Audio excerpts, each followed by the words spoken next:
ፈሪሳውያን በዮሐንስ አይን የእፉኝት ልጆች ነበሩ። የእፉኝት ልጆች የተባሉበት ብዙ ምክንያት አለው። እፉኝት ስትወለድም በመጀመሪያ በሆድ እያለች ጽንሷ ሲያበቃ መወለጃዋ ሲደርስ ስትወለድ እናቷን ገላ ነው የምትወለድ። ስለዚህ አስቀድማችሁ ነቢያትን ትገሉ የነበራችሁ በኋላ ደግሞ እናንተ በዘመናችሁ የመጣውን መሲሁን የምትገሉ የእፉኝት ልጆች ለማለት በእፉኝት መስሏቸዋል። ሁለተኛ እፉኝት የተባለችው እንስሳ ወይም እንደ ጊንጥ እንደ እባብ ያለች ነች። ሰው ትናደፍና ወዲያውኑ ሮጣ ወደ ባህር ውስጥ ትገባለች፣ ውሃ ውስጥ ትገባለች። ለምን? መርዙ ራሷን ምን እንዳይላት እንዳይገላት መርዙን ከሰውነቷ ለማውጣት ዘላ ውሃ ውስጥ ትገባለች። እና መጥምቁ ዮሐንስ ሊጠመቁ ወደሱ ሲመጡ ሲያያቸው እናንተ የእፉኝት ልጆች እፉኝት መርዟን ሰክታ ውሃ ውስጥ እንደምትገባ እናንተ ልትጠመቁ መጣችሁ ወይ ብሏቸው። በዚህ ደረጃ ክፉ ከሆኑት ከጸሐፍት ከፈሪሳውያን ጋር ራሳቸውን መድበው እኛና ፈሪሳውያን እንጾማለን አሉ። የማን ተማሪዎች? የመጥምቁ ዮሐንስ። በጣም ያሳዝናል። የዮሐንስ ተማሪዎች ራሳቸውን ከፈሪሳውያን ጋር እንዲመድቡ ያደረጋቸው ነገር ምንድን ነው? እነሱም ብቻ አይደለም፣ እኛንም ከፈሪሳውያን ጋር የሚመድብ ጸባይ ሊኖረን ይችላል። የፈሪሳውያን ግብዝነት የተጋባብ ከሆነ አነጋገር የፈሪሳዊ ወደ መሆን ይጀምራል። በነገራችን ላይ ክርስቲያኖች ውስጥ በጣም ብዙ ፈሪሳውያን አለን።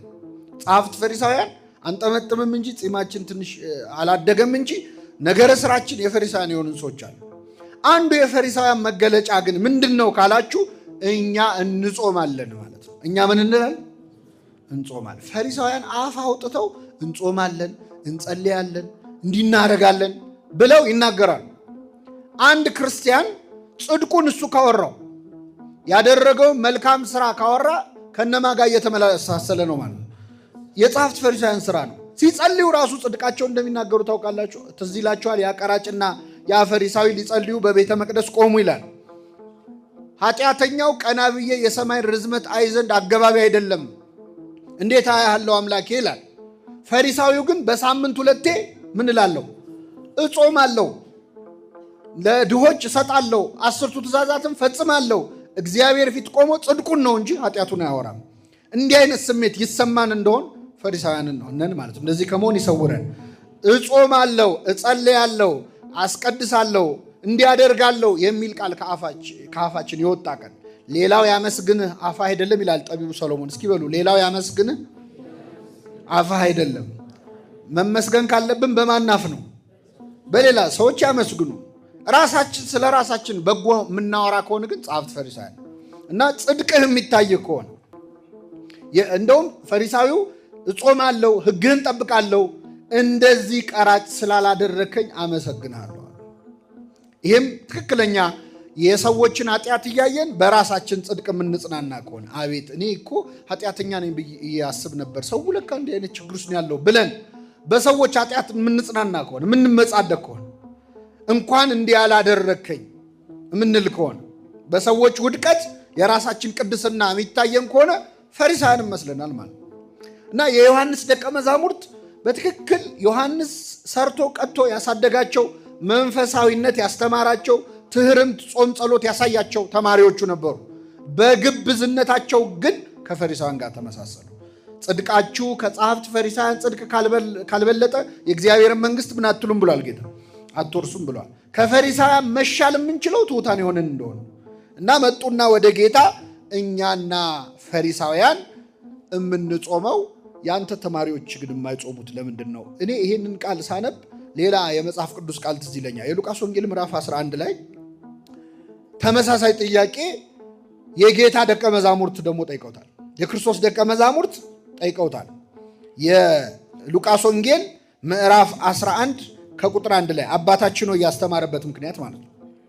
እርሱም በአንድ ስፍራ ሲጸልይ ነበር። በጨረሰም ጊዜ ከደቀ መዛሙርቱ አንዱ ጌታ ሆይ ዮሐንስ ደቀ መዛሙርቱን እንዳስተማረ እንጸልይ ዘንድ አስተምረ። ዮሐንስ ምኑን እንዳስተማረ? ተማሪዎቹን ጸሎት አስተምሯቸዋል። ስለዚህ እንደነሱ እንድንጸልይ አስተምረን። እነሱ ይጸልያሉ፣ እኛ ግን የምንጸልየው ጸሎት የለንም። ስለዚህ እንደነሱ እንድንሆን አስተምረን። አሁን በሐዋርያት ወይም በጌታ ደቀ መዛሙርትና በዮሐንስ ደቀ መዛሙርት መካከል ያለው ልዩነት ይታያቸዋል።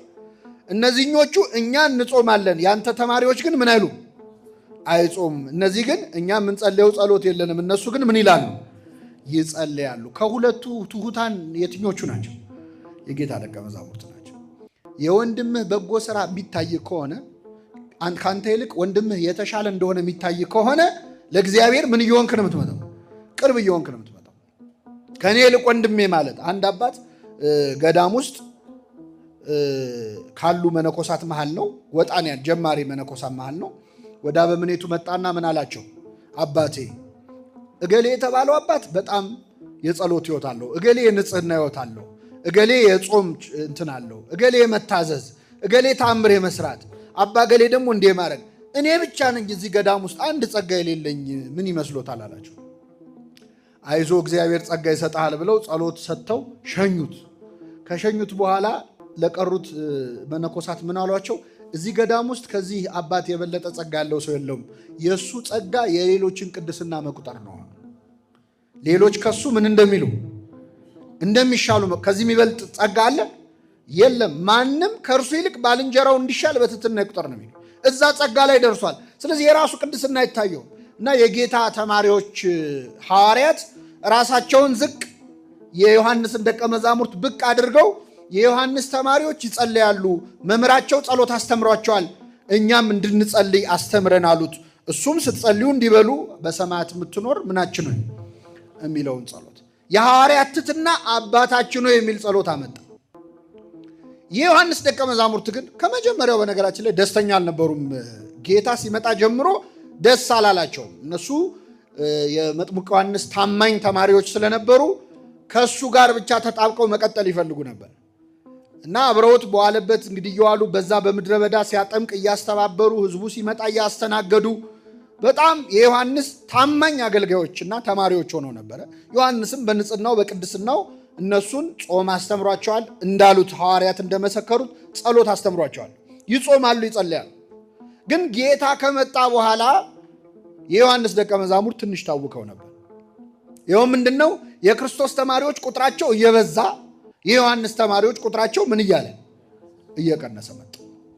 ይሄ ሲመጣ በጣም እየከፋቸው መጣ ማለት ነው። የደቀ መዝሙር ተቆርቋሪነት ማለት ነው። አሁን የኛ መምህር ከሱ በምን አንሶ ነው አይነት ስሜት ማለት ነው። ስለዚህ መነጫነጭ ጀመሩ። ከመጀመሪያው እንደውም መጥተው ከሰሱ ይላል። ያ በዮርዳኖስ ማዶ ያጠመከው አሉ። ያ ያሉት ማንን ነው? ክርስቶስ። ዝኩ ቃለ ጸብ ነው ያ ብለው ማለት ያ በዮርዳኖስ ማዶ ያጠመከው ሰው እየሰበሰበ እያስተማረ ያጠምቅማል አሉት። ከሰሱት ለዮሐንስ ይላል። ስለዚህ ከመጀመሪያው ጌታ ሲመጣ ጀምሮ ደስተኛ አልነበሩም ማለት። አሁን ደግሞ ኃጢአተኞችን ሲቀበል ከፈሪሳውያን ጋር ገጥመው እኛ የምንጾመው ደቀ መዛሙርት የማይጾሙት ለምንድን ነው አሉት። እንደው እችን ነገር ብቻ ጠቅልዬ ወደ ዋናው ሐሳብ ልምጣ። ክርስቲያን ሆነን እኛ እየጾምን ሌሎች ለምን አይጾምም ካልን ካለ መጾም የከፋ ኃጢአት እየሰራ ነው። እኔ እየጾምኩ እሱ ለምን አይጾምም? እኔ እስከዚህ ሰዓት እየጾምኩ እሷ ለምን አሁን ትበላለች? ክርስቲያን አይደለች እንዴ ካልን ምድባችን ከነማን ጋር ነው? አይሰማም። በቃ ማህበራችሁን ወስናችኋል ማለት ነው። ከፈሪሳውያን ጋር እገሌ ለምን እንደዚህ አያደርግም? እኔ ብቻ ነኝ እንደዚህ የማደርገው፣ እሷ እንዲህ ለምን አታደርግም አይነት ስሜት ውስጥ ከገባህ ክርስትና ውስጥ አይደለህም። ከፈሪሳውያን ጋር ነው ምድብ። ምክንያቱም ለሰው ሊታዩ ይጾማሉና ስትጾሙ እንደ ግብዞች አትጠውልጉ ብሎ ጌታ ተናግሯል። የፈሪሳውያን ጾም ያደርገዋል ጾሙን ማለት ነው።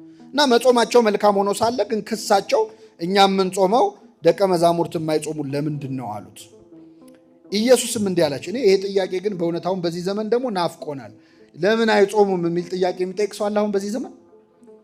ለምን ይጾማል ነው የሚለው አይደል ሰው? ጾም ለምን ያስፈልጋል ነው። ይሄ በዚህ ደግሞ እናመስግናቸው ትንሽ አይደለ?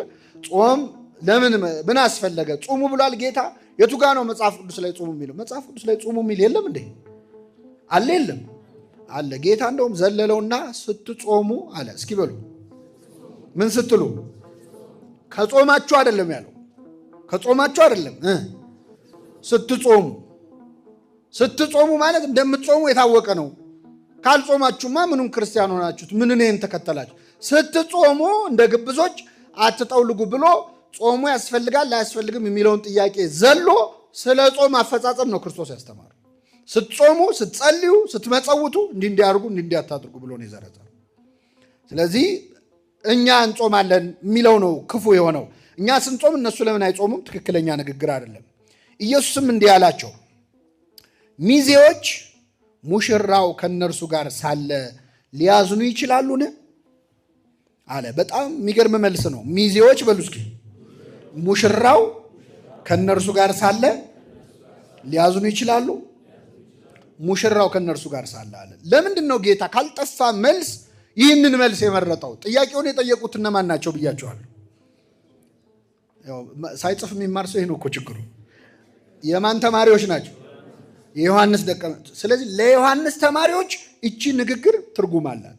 የዮሐንስ ወንጌል ምዕራፍ 1 ላይ ዮሐንስ ለተማሪዎቹ የተናገረው ሌላ ንግግር አለ። ቅድምም ብያቸዋለሁ። ያ በዮርዳኖስ ማዶ ያጠመከው ያስተምራል፣ ደቀ መዛሙርት ያበዛል። የዮሐንስ ወንጌል ምዕራፍ 3 ከቁጥር 25 ጀምሮ በዮሐንስ ደቀ መዛሙርትና በአይሁድ መካከል ስለማንጻት ክርክር ሆነ ይልና ወደ ዮሐንስም መጥተው መምህር ሆይ በዮርዳኖስ ማዶ ካንተ ጋር የነበረው አንተ የመሰከርክለት እርሱ እነሆ ያጠምቃል፣ ሁሉም ወደ እርሱ ይመጣሉ አሉት ይላል። ዮሐንስም መለሰ እንዲህ አለ፣ ከሰማይ ካልተሰጠው ሰው አንዳች ሊቀበል አይችልም። ክርስቶስ ብዙ ተከታይ ያፈራ ነው፣ ብዙ ደቀ መዛሙርት እየሰበሰበ ነው ሲሉት ከየት ካልተሰጠው? ከሰማይ ካልተሰጠው አንዳች ሊቀበል አይችልም። ብዙ ወደሱ የመጡት ከሰማይ ስለተሰጠው ነው አለና እናንተ እኔ ክርስቶስ አይደለሁም፣ ነገር ግን ከእርሱ በፊት ተልኬአለሁ እንዳልኩ ትመሰክሩልኛላችሁ። እኔ ነግሬያችኋለሁ፣ እኔ ክርስቶስ ነኝ አላልኳችሁም፣ የክርስቶስ ተማሪው ነኝ። ይኸውላችሁ ምዕመናን ለመምህራን ያላቸው አድናቆት ለከት ሲያልፍ መምህሩ ክርስቶስን መተካት ይጀምራል። ትልቁ ችግር የዛኔ ነው።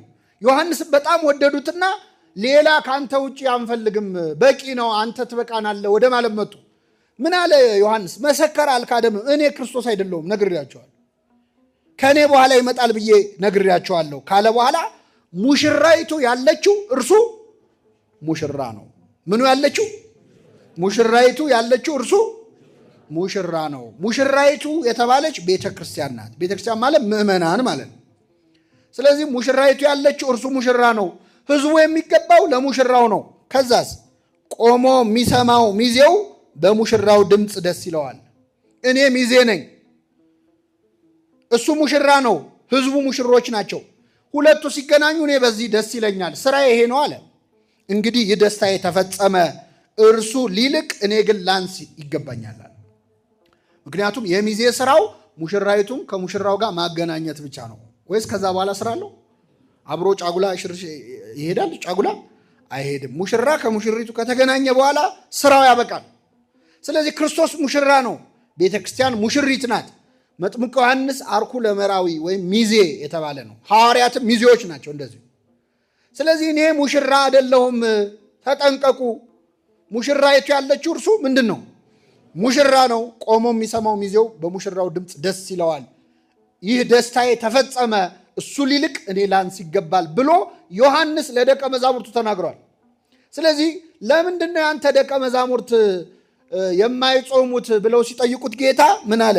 ሙሽራ ከነርሱ ጋር እያለ ሚዜዎች ሊያዝኑ አይችሉም። ይህንን አነጋገር አስቀድመው እነዚህ ተማሪዎች ከማን ሰምተውታል? ከዮሐንስ ሰምተውታል። የዮሐንስን አነጋገር ነው የቀጠለው ጌታ ማለት ነው። ሙሽራይቱ ያለችው እርሱ ሙሽራ ነው ብሎ መምህራቸው አስተምሯቸዋል። አልሰማችሁትም ወይ? በደንብ እኔ ሙሽራ ከሆንኩ ሙሽራው እኔ አብሬያቸው እያለውኝ ሚዜዎቹ ሊያዙን ይችላሉ ወይ? አሁን ለምሳሌ እዚህ መሃል ሚዜ ብትሆኑ፣ ሚዜ ሆናችሁ የምታውቁ ትኖራላችሁ። ሚዜ ብትሆኑ ሰርግ ላይ ያላችሁ የፈለገ ሐዘን ዜና ብትሰሙ ሰርጉ እስኪያልፍ ድረስ ሐዘናችሁን ዋጥ አድርጋችሁ ትቀመጣላችሁ። ለሙሽራው ክብር ሲባል አይደል? ከሙሽራ ጋር ተሆነ ይታዘናል። መብላት ባትፈልግም ግን ትበላለህ። ለምን? ከምኑ ጋር ስላለ። በኋላ ሙሽራውን ከሸኘ በኋላ ማዘን ማልቀስ መብት ነው። ሙሽራው እያለ ግን ሚዜዎች ሊያዝኑ አይችሉም። ሙሽራ የተባልኩ እኔ ክርስቶስ አብሬያቸው እያለው ለምን ያዝናሉ? ለምን ይጾማሉ? ሲጀመር የጾም ዓላማው ክርስቶስን ማግኘት ነው አይደለም? እነሱ ከማን ጋር ነው ያሉት? ከኔ ጋር ነው ያሉት። ስለዚህ ሊያዝኑ አይችሉም አለ ጌታ። ሙሽራ ከእነርሱ ጋር ሳለ ሊያዝኑ ይችላሉን አለ። ነገር ግን ሙሽራው ከእነርሱ የሚወሰድበት ወራት ይመጣል። ሙሽራው ከእነርሱ ምን የሚልበት የሚወሰድበት ወራት። ይህ ሙሽራው የሚወሰድበት ወራት ጌታችን መድኃኒታችን ኢየሱስ ክርስቶስ በተነሳ በ40ኛው ቀን ወደ ሰማይ ምን ያለበት ያረገበት